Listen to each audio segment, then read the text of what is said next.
नमस्कार। इस समय आप देख रहे हैं news in India. News in India में आपका स्वागत है। आइए नजर डालते हैं आज की कुछ खास खबरों पर। प्रदेश की राज्यपाल आनंदीबेन पटेल शुक्रवार को अपनी बेटी अनार पटेल के संग सिकंदरा के एक्सपोर्ट प्रमोशन इंडस्ट्रियल पार्क में Stoneman crafts India private limited की इकाई पहुंची।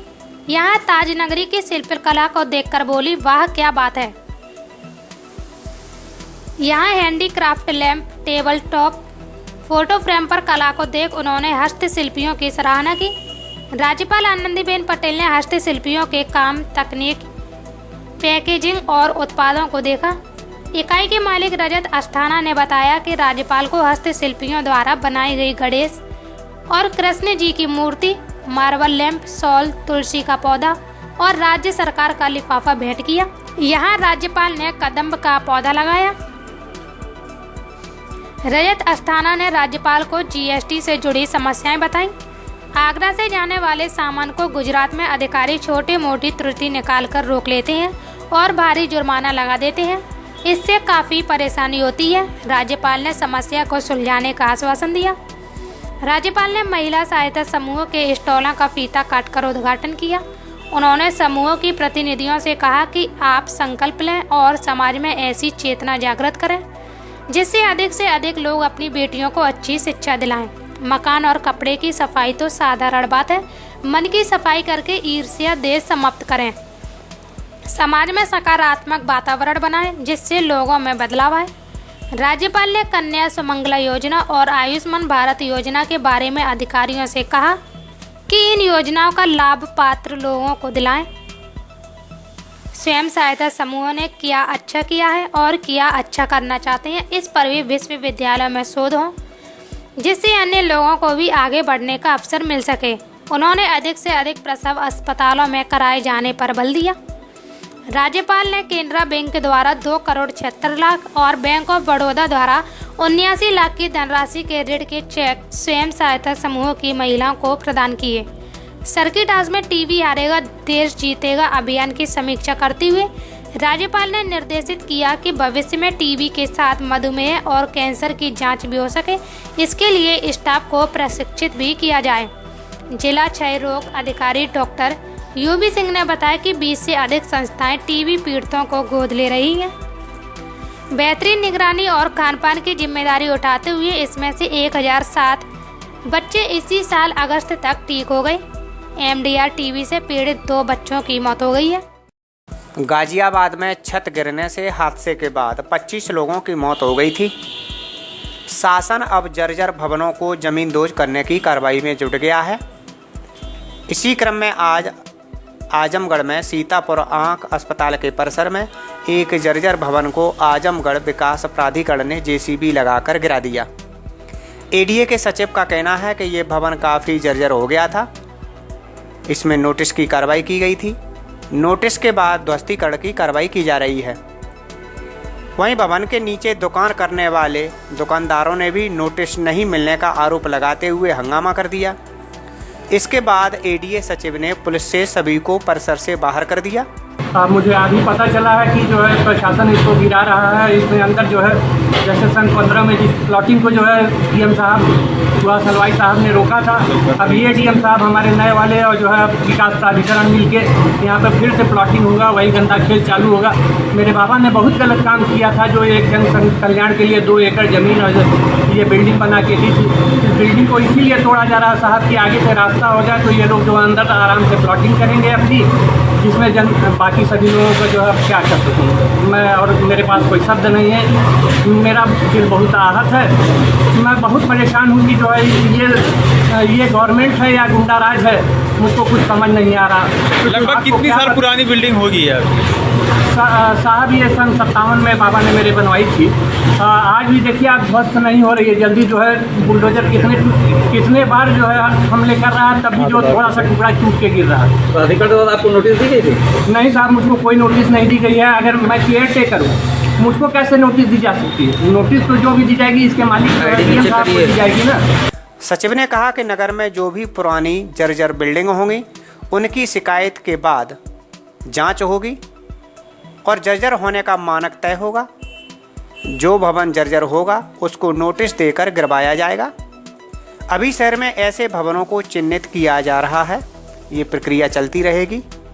वहीं दूसरी तरफ किराएदारों का आरोप था कि उनको कोई नोटिस नहीं मिला है और बिना उनको सूचना के ही ध्वस्तीकरण की कार्रवाई की जा रही है। मेरा नाम राजेंद्र प्रसाद अग्रवाल है। मैं संसार से यहाँ पर दुकान कर रहा हूँ। डबल स्टोरी बिल्डिंग इसी समय की बनी हुई है। ये धर्मशाला के रूप में बना था, मरीजों के साथ में जो आते हैं उनकी सेवा के लिए। और मुझको इसमें जो है जो जिन्होंने बिल्डिंग पूरी दान की है, रामसर साहब, उन्होंने मुझको इसमें रखा कि मैं इसकी देख रेख भी करता रहूँगा और मैं यहाँ करता रहूँगा। और मुझे कोई नोटिस नहीं, कोई सूचना नहीं, कोई बात नहीं। मैं सवेरे दुकान खोल के बैठा हूँ, एकाएक यहाँ पर गिराने का कार्यक्रम शुरू हो गया है। अब मैं इसी हालत में अपनी रोजी रोटी यहाँ से छोड़ करके कैसे कहाँ जाऊँगा? आखिर हो क्या रहा है? अंदर पता नहीं लोग बिल्डिंग गिरा रहे हैं। क्यों गिरा रहे हैं? कोई जानकारी आपको? नहीं, कोई जानकारी नहीं। ये बिल्डिंग जो है अवैध है, इसका कोई मानसिक स्वीकृत नहीं है। नीचे का फ्लोर जो है पुराना जो है बना था, मिट्टी और ईंट का जो है, उसके ऊपर जो है नया निर्माण जो है आरसीसी स्लैब जो है डाला जो है, जिसकी वजह से इसका ऊपर के फ्लोर का कॉलम और बीम का स्ट्रक्चर फेल कर जाने के कारण जो है ये बिल्डिंग रिस्की हो गई है। इसलिए इसको जो है तोड़ने की जो है कार्रवाई की जा रही है। लगभग और भी से कितनी बिल्डिंगों में कुछ चिन्ह कर दिए गए हैं? फिलहाल अभी इसका देखिए जो है, बाकी जो है का उसका डिटेल जो है और जो है फिर बताएंगे। अभी मैं इसका जो है तोड़ रहा हूँ। ये किसका निर्माण था? ये इसको आशीष गोयल के नाम से जो है नोटिस जो है निर्गत की गई है। असर शहर में इस तरह की कितनी बिल्डिंगें चिन्हित हैं जिनका ध्वस्तीकरण होना है? उसका डिटेल अभी नहीं है। वो ध्वस्तीकरण की एक प्रोसीजर होता है। पहले उसको जो है यूपी अर्बन प्लानिंग एक्ट के तहत नोटिस देना होता है। नेचुरल जस्टिस के प्रिंसिपल के क्रम में उसके पक्ष को सुनना होता है, आदेश पारित करना होता है। उसके बाद उसकी अपील की जो पीरियड है जो है उसको वेट करने के बाद ही ध्वस्तीकरण की कार्रवाई की जाती है। सर, नगर पालिका प्रशासन द्वारा कोई नोटिस दी गई थी पहले से? नगर पालिका प्रशासन से इसका पूछिए जो है। नगर पालिका प्रशासन के नोटिस का उत्तर हमसे मत मिलना। ये आपकी तरफ से नोटिस दिया? हाँ, ये कार्रवाई प्राधिकरण के द्वारा की जा रही है। लगभग से कितने दिन से ये होता है सर नोटिस? नहीं, नोटिस उसको उसका जब नोटिस देने के बाद उसके जवाब को सुनना, जवाब को सुनने में जो है एक डेट में भी जवाब उसका हो सकता है और कोई अभिलेख दाखिल करने के लिए समय की मांग कर सकता है, उस पर निर्भर करता है। सर, सुनने में आ रहा है कि आशीष गोयल की तरफ से इस पर कमिश्नरी पे कोई रीट भी दाखिल की गई है। फिलहाल जो है उसका कोई डिटेल मैंने कोई आदेश जो है ऐसा रोकने का जो है इस प्रोसीडिंग को जो है नहीं है प्राधिकरण के पास। उत्तराखंड में 33 स्वास्थ्य केंद्रों में शनिवार सुबह 10:30 बजे से कोविड-19 वैक्सीन टीकाकरण शुरू हो गया। इसके लिए स्वास्थ्य विभाग के स्तर से पूरी तैयारी की गई थी। हमारे सहयोगी सनी वर्मा की रिपोर्ट है कि बड़े जिलों में 4-4 केंद्र और छोटे छोटे जिलों में 2 से 3 केंद्रों में टीकाकरण अभियान शुरू हुआ। देहरादून, हरिद्वार, यूएस नगर, नैनीताल के स्वास्थ्य केंद्रों में 4-4 जगह टीकाकरण हो रहा है। इसके अलावा पहाड़ के दूसरे जिलों में स्वास्थ्य केंद्रों में 2 से 3 जगह टीकाकरण होगा। मुख्यमंत्री त्रिवेंद्र सिंह रावत ने डॉक्टर और मेडिकल स्टाफ की सराहना की। मुख्यमंत्री ने सीधे तौर पर कहा कि उनकी प्राथमिकता केवल प्रदेश में विकास करना है। जिला अस्पताल, मेडिकल कॉलेज, संयुक्त चिकित्सालय में टीकाकरण की प्रक्रिया को पूरा किया जाएगा। करीब 87,000 फ्रंट लाइन हेल्थ वर्कर का टीकाकरण होगा। राज्य को केंद्र से 1,13,000 वैक्सीन मिली हैं, जो पुलिस, स्वास्थ्यकर्मी, डॉक्टर समेत सभी फ्रंटलाइन वर्कर को लगेंगी। पूरा प्रयास किया जा रहा है कि अगले 8 से 10 दिन के भीतर टीकाकरण की इस प्रक्रिया को पूरा कर लिया जाएगा।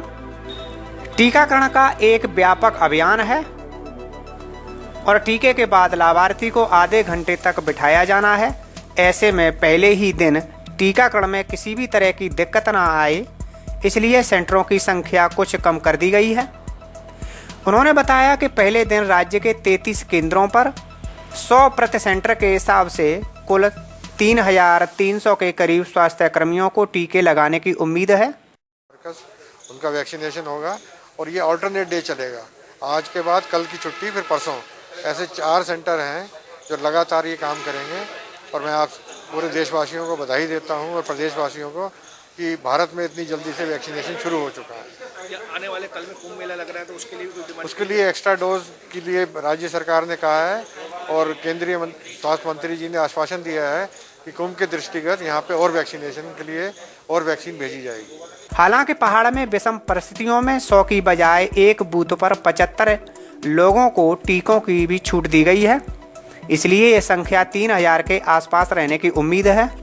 4 सेंटर बनाए गए हैं, एक ऋषिकुल में, दूसरा बहादुराबाद रोशनाबाद PSC में, तीसरा HDH रुड़की में और चौथा CSC नारसन में। अब वहाँ 100 का अभी टारगेट है कि हर सेंटर पे 100 आदमी को लगेंगे, तो 400 का आज का हमारा टारगेट है कि 400 आदमी को लगेंगे।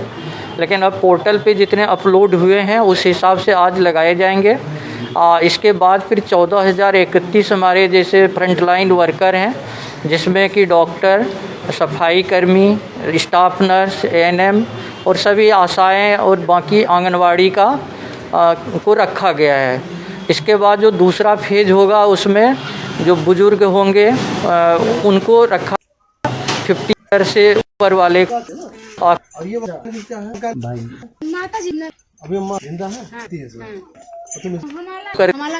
जो हमारे चारों सेंटर शुरुआत हो गई है। यहाँ ऋषिकुल में हमारे जो PMS हैं उन्होंने खुद लगाया है। एक भ्रांति लोग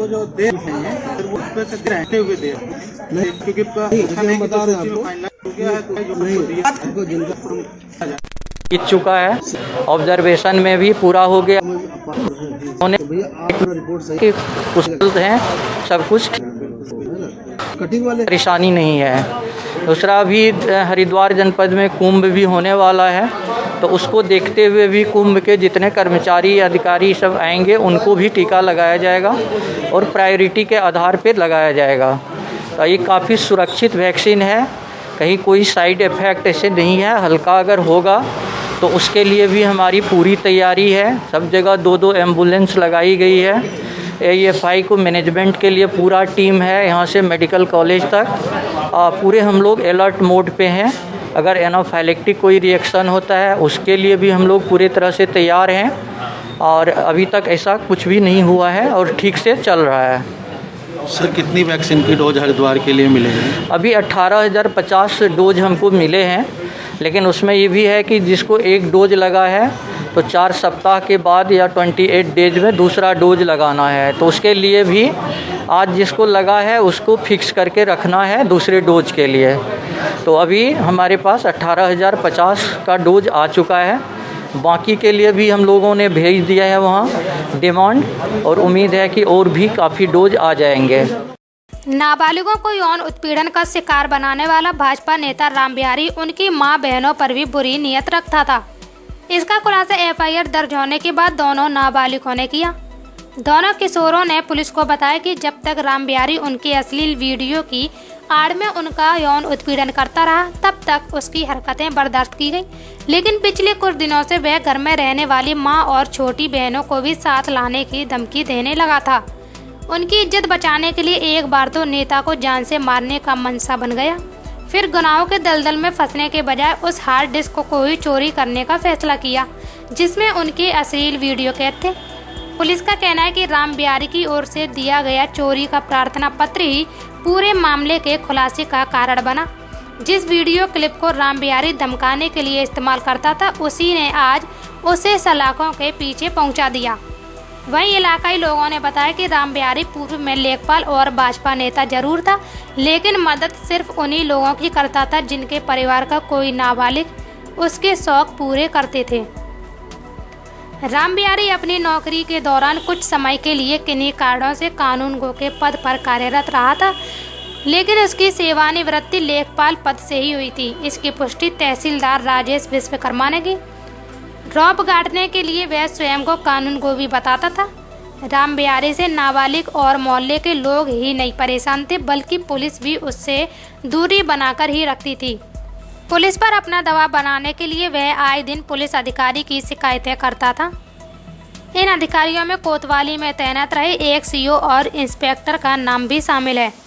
भाजपा भले ही अब राम बिहारी से अपना पल्ला झाड़ रही हो, लेकिन सोमवार की जिस रात उसे पुलिस पकड़कर कोतवाली लाई। उस पूरी रात नगर के भाजपा नेताओं के फोन थानेदार और दरोगा के मोबाइल पर घनघनाते रहे और एफआईआर दर्ज होने के बाद ही फोन आना बंद हुए थे। कोरोना वायरस को लेकर रोजाना नए खुलासे हो रहे हैं। अभी तक कोरोना वायरस इंसानों में फैल रहा था, लेकिन अब खाने के सामान में भी कोविड-19 की पुष्टि हो रही है। चीन में यह खास मामला सामने आया है, जहां आइसक्रीम तक कोरोना वायरस से संक्रमित पाई गई है। इस खबर के बाद से चीन में हड़कंप मच गया। चीनी अधिकारी संक्रमण के खतरे का पता लगाने के लिए जांच में जुट गए हैं। स्थानीय दुकानों में बनाई जाने वाली आइसक्रीम के 3 सैंपल कोरोना वायरस से संक्रमित पाए गए हैं। यह पूरा मामला देश के उत्तर पूर्व इलाके तियानजिन नगर पालिका का है। तियानजिन डकियाडो फूड कंपनी की ओर से 4836 आइसक्रीम के डिब्बे कोरोना वायरस से संक्रमित पाए गए हैं, जिनमें से 2089 डिब्बों को अब स्टोरेज में सील कर दिया गया है। संक्रमित डिब्बों में से 1812 डिब्बों को दूसरे प्रांतों में बेच दिया गया है और 935 डिब्बे स्थानीय बाजार में प्रवेश कर चुके हैं, जिनमें से 65 डिब्बों की बिक्री हो गई है। यूनिवर्सिटी ऑफ लीड्स के वायरोलॉजिस्ट डॉक्टर स्टीफन ग्रिफिन का कहना है कि आइसक्रीम के डिब्बों में कोरोना की पुष्टि इंसानों की वजह से हुई है। उन्होंने आगे कहा कि ऐसी संभावना है कि प्रोडक्शन प्लांट में वायरस फैला है।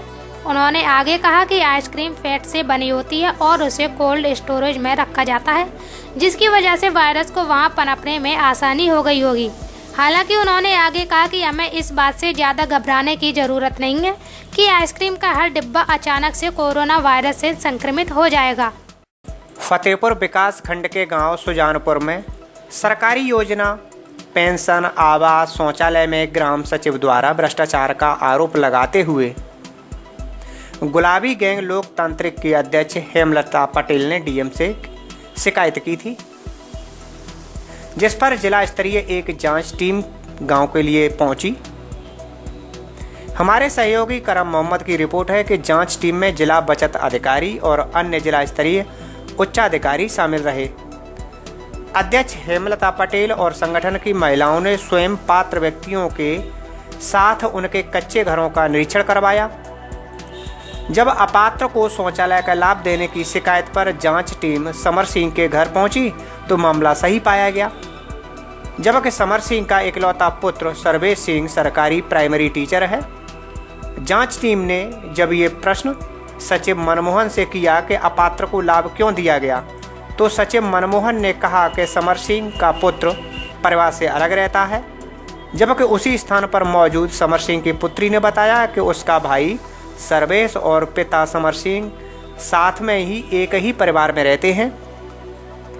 जांच अधिकारी को वास्तविक स्थिति पता चली तो जांच अधिकारी ने यथास्थान पर ही सचिव को जमकर फटकार लगाई।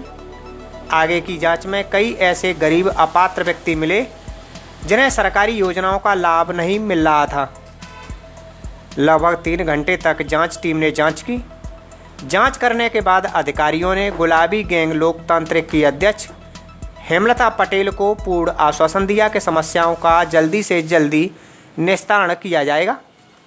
आज सुजानपुर गांव में बचत अधिकारी की जो जांच लगी हुई थी, तो यहाँ सुजानपुर गांव में आए हुए थे।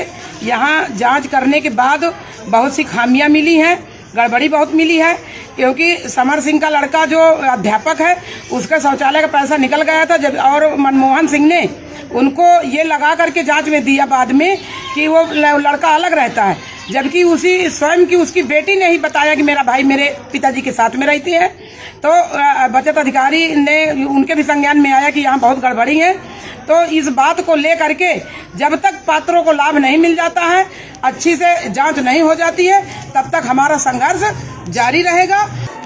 निरीक्षण करवाया हमने घर घर जाकर के, तो अधिकारी ने कहा वास्तव में जो पात्र लोग थे उनको पात्रों की जांच किया। जो ठिया लगे हुए हैं घर में, कच्चे मकान बने हुए हैं, उनके नाम काटे गए हैं और उन्हीं नामों को लेकर के हम इतनी मेहनत कर रहे हैं, संघर्ष कर रहे हैं। बड़ी मुश्किल से हमने नाम उसमें जुड़वाए थे सूची में, वो नाम सब काट दिए गए हैं। जब वो नाम जुड़ नहीं पाएंगे तो पात्रों को लाभ नहीं मिल पाएगा। इसी बात को लेकर के हम संघर्षरत रहेंगे, उनके नाम जोड़े जाए। हम अधिकारियों से ये करब्रत निवेदन करते हैं कि उन लोगों के नाम जोड़े जाए। मैं हेमलता पटेल, गुलाबी गैंग लोकतांत्रिक की अध्यक्ष। पंचायत चुनाव से पहले समाजवादी पार्टी ने बसपा को झटका दिया है। शनिवार को करीब 400 लोगों ने सपा की सदस्यता ली है। समाजवादी पार्टी के राष्ट्रीय अध्यक्ष ने बसपा से आए सभी सदस्यों को सदस्यता ग्रहण कराई। सपा में शामिल होने वालों में कई बड़े दिग्गज भी बताए जा रहे हैं। पश्चिमी यूपी से मेरठ की मेयर और उनके पति ने भी सपा की सदस्यता ग्रहण की। मायावती के जन्मदिन के ठीक एक दिन बाद हुई बसपा में तोड़फोड़ से पार्टी में खलबली मची है। पंचायत चुनाव और विधान परिषद चुनाव से पहले अखिलेश यादव ने बसपा में बड़ी सेंध लगाई है। पूर्व मंत्री योगेश वर्मा के साथ बरेली से बसपा के पूर्व विधायक विजय पाल और मेरठ की महापौर सुनीता वर्मा को शनिवार को लखनऊ में समाजवादी पार्टी कार्यालय में सपा के मुखिया अखिलेश यादव ने सपा की सदस्यता ग्रहण कराई। योगेश को पश्चिमी यूपी में दलित बिरादरी में बड़ी पैठ रखने वाला माना जाता है। साथ ही पूर्व मंत्री अवधेश वर्मा और पूर्व विधायक विजय यादव ने भी सपा में अपनी वापसी की है। शनिवार को एक साथ करीब 400 समर्थकों के साथ सुनीता वर्मा और योगेश वर्मा ने समाजवादी पार्टी की सदस्यता लेने की खबर से बसपा में खलबली मच गई। इनमें मेरठ के 7 पार्षद भी शामिल हैं। गोरखपुर के RSS के प्रचारक रहे विनीत शुक्ला भी अपने समर्थकों के साथ सपा में शामिल हुए हैं। बसपा को छोड़कर सपा में शामिल होने वाले सभी सदस्यों का सपा मुखिया अखिलेश यादव ने स्वागत किया है। अखिलेश यादव ने कहा कि सपा में लगातार बड़ी संख्या में लोग शामिल हो रहे हैं। वह दूसरी पार्टियों को छोड़कर सपा में विश्वास जता रहे हैं। आज की संख्या तो ऐतिहासिक है। हम पूर्व विधायक मेरठ योगेश वर्मा का स्वागत करते हैं। साथ ही अखिलेश यादव ने पूर्व विधायक विजय पाल सिंह, पूर्व मंत्री अवधेश वर्मा, पूर्व विधायक विजय यादव, पूर्व सांसद लखीमपुर दाऊद अहमद के साथ भाजपा के पूर्व विधायक राम भारती का भी स्वागत किया। अखिलेश यादव ने कहा कि आज इतनी बड़ी संख्या में दिग्गजों के शामिल होने से पार्टी के पदाधिकारियों का मनोबल बढ़ा है। लखनऊ में बड़ी संख्या में बसपा से सपा में शामिल होने के बाद समर्थकों ने कार्यालय पर लगे बोर्ड को पुतवाना शुरू कर दिया। बरेली से विजय पाल सिंह के सपा में शामिल होने के बाद समर्थकों ने फरीदपुर पर बसपा के रंग में रंगे बोर्ड को पुतवा दिया। विजय पाल को लखनऊ में अखिलेश यादव ने करीब 1:30 बजे सपा की सदस्यता दिलाई। ये आंदोलन के साथ साथ न जाने कितने लोगों के साथ रह करके जोड़ करके आगे बढ़े हैं। एक समय इन्हें अपमानित भी होना पड़ा और ऐसा अपमान किसी भी विधायक के साथ नहीं हो सकता। हमें खुशी है कि आज योगेश वर्मा जी और उनकी पत्नी सुनीता वर्मा जी दोनों समाजवादी पार्टी में कई हजार साथियों के साथ शामिल हो रहे हैं। पूर्व विधायक विजय पाल सिंह जी का मैं स्वागत करता हूं। पूर्व मंत्री अवधेश वर्मा जी का बहुत स्वागत करता हूं। पूर्व विधायक विजय यादव, उनका स्वागत करता हूं। पूर्व विधायक श्री राम भारती जी का, और बहुत ही मजबूत नेता और लोकसभा में रहे सांसद हमारे साथ भी दाऊद अहमद जी, इनका भी मैं स्वागत करता हूं। इनके साथ बड़ी संख्या में नेता कार्यकर्ता पार्टी में शामिल हो रहे हैं, उन सबको बहुत बहुत बधाई। पूर्व प्रत्याशी रही श्रीमती लक्ष्मी धनगर, इनके साथ भी बड़ी संख्या में इनके साथी सहयोगी, उनको भी धन्यवाद। रमेश पांडे जी को धन्यवाद। मुमताज अली साहब, ओम प्रकाश अम्बेडकर जी, संदीप वर्मा जी, डॉक्टर विनीत शुक्ला, सुनील लोधी जी, डॉक्टर अफरोज जी, कृष्णचंद मौर्य जी और राजेश कुमार जी, मैं इन सब को और बड़ी संख्या में जो लोग हैं इस हॉल में, बड़े हॉल में और बाहर, आज सभी लोगों को समाजवादी पार्टी में शामिल कर करके हम समाजवादी पार्टी के लोगों का मनोबल बढ़ाने का काम किया है। Samajwadi party doctor Bhimrao Ambedkar ji, doctor Ram Manohar Lohia ji, इन दोनों के सिद्धांतों पर आगे बढ़ेगी और लगातार समाजवादी पार्टी की कोशिश होगी कि डॉक्टर भीमराव अंबेडकर जी ने जो रास्ता दिखाया, डॉक्टर राम मनोहर लोहिया जी का जो रास्ता लगातार समाजवादी पार्टी आगे बढ़ रही है जिस रास्ते पर, इन दोनों के विचारों को लेकर के समाजवादी पार्टी आगे बढ़ेगी और एक समाजवादी देश, समाजवादी राष्ट्र, समाजवादी समाज कैसे बने, उस दिशा में लगातार समाजवादी पार्टी काम करती रहेगी। बहुजन समाज पार्टी के राष्ट्रीय अध्यक्ष और पूर्व मुख्यमंत्री मायावती का 65वां जन्मदिन मऊ में जिला मुख्यालय पर एक हॉल में मनाया गया। इसमें जनपद के विभिन्न स्थानों से आए कार्यकर्ताओं और पदाधिकारी परिवार में भाग लिया। मुख्य सेक्टर प्रभारी को वास्तविक राजवर ने कहा कि 2022 में होने वाले विधानसभा चुनाव में सचिव को जमकर फटकार लगाई। बसपा 5 आगे की जांच कार बनाई। राज विजय ने सभी से एकजुट होने की अपील। सरकारी योजनाओं का लाभ नहीं मिल रहा था। अतुल कुमार राय, सांसद के प्रतिनिधि गोपाल राय, नगर चेयरमैन तैयब पालकी, डॉक्टर नीलम कुशवाहा और राजेश कुमार घोसी, विधानसभा अध्यक्ष समेत कई लोग शामिल रहे। डॉक्टर नीलम वर्मा की तरफ से गरीबों को कंबल और मरीजों को फल वितरण किया गया।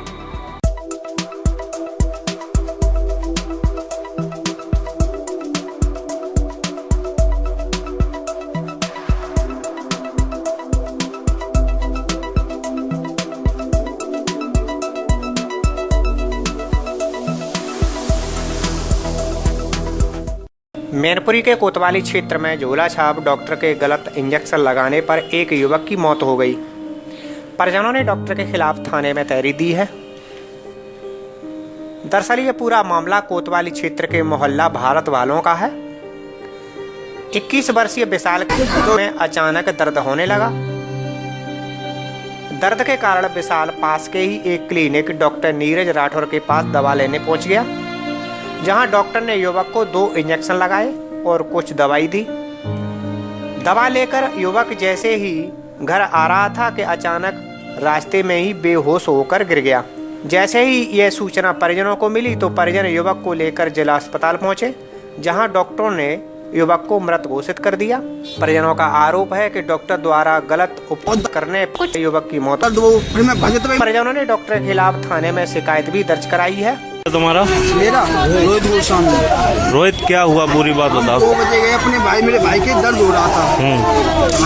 हाँ, दर्द हो रहा था, हमने कहीं चला तो दवाई लिखवाना, हम गए दवाई लिखवाने नीरज डॉक्टर से। हाँ, कहाँ बैठते हैं?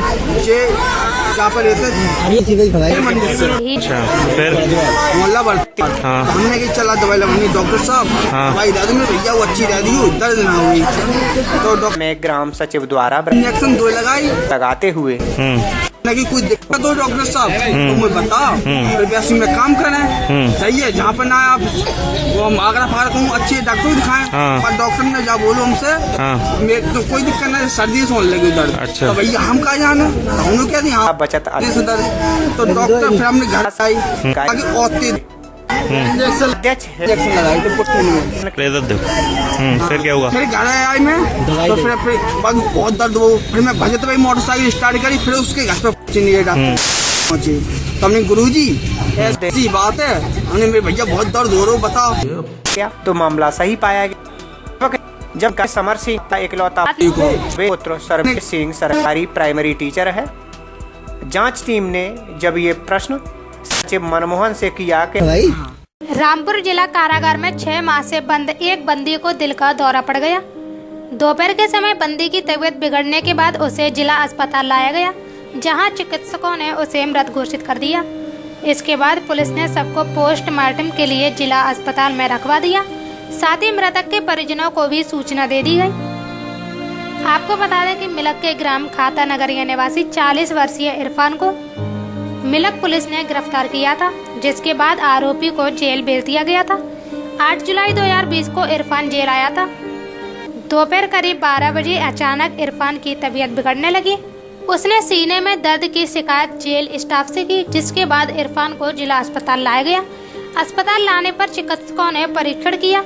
इरफान की तब तक मौत हो चुकी थी। मामले की जानकारी जेल अधीक्षक को दी गई, जिसके बाद पुलिस ने मृतक के शव को पोस्टमार्टम के लिए भेज दिया। जेल अधीक्षक पीडी सलोनिया ने बताया कि बंदी की मौत हार्ट अटैक की वजह से हुई है। मृतक के परिजनों को सूचना दे दी गई है। शव का पोस्टमार्टम कराया जा रहा है। मुझे इरफान नाम का एक युवक था, 42 साल उम्र थी इसकी जी। ये विगत 6 माह से जिला कारागार में निरुद्ध था। आर्म्स एक्ट में बताया गया है कि निरुद्ध था उसमें। तो आज इसकी मौत हो गई है, पोस्टमार्टम कराया जा रहा है। आगे कार्रवाई करेंगे, जो भी पोस्टमार्टम रिपोर्ट में आएगा उसके हिसाब से। संभल में मर्डर की सनसनीखेज वारदात हुई, जहां एक महिला के सिर में गोली मारकर घटना को अंजाम दिया गया। पुलिस हत्या के पीछे परिवार का विवाद मान रही है। हत्या की वारदात बैजोई थाने के गांव किसौली की है, जहां कुंवरपाल अध्यापक की 55 साल की पत्नी रामवती रोज की तरह अपने घर पर सोई थी। करीब आधी रात को सिर में गोली मारकर हत्यारों ने उन्हें मौत के घाट उतार दिया। घटना के संबंध में मृतक के पुत्र का कहना है कि 4-5 लोग छत के रास्ते से आए थे और गोली मारकर चले गए। पुलिस ने मृतका के पति की तहरीर पर अज्ञात के खिलाफ मुकदमा दर्ज कर लिया है और जांच कर रही है। क्या मामला, क्यों मारी थी गोली, किसने मारी थी? हाँ। और इधर छत पर चढ़े थे, नीचे को 6-4-5 लोग। हाँ। और गोली मार के चले गए थे। हम आए बाद में लेकर के अंदर से। थाना बहजोई के अंतर्गत कल रात को एक सूचना प्राप्त हुई जिसमें एक रामवती नामक महिला, जिनकी उम्र लगभग 55 वर्ष थी, इनकी गोली मारकर इनके घर के अंदर हत्या की गई है। इसमें अभी तक की जो प्रारंभिक जानकारी मिली है उसके हिसाब से कोई पारिवारिक विवाद का मामला लग रहा है। बॉडी को पंचनामा करके पोस्टमार्टम के लिए भेज दिया गया है तथा FIR पंजीकृत करके आवश्यक वैधानिक कार्रवाई की जा रही है।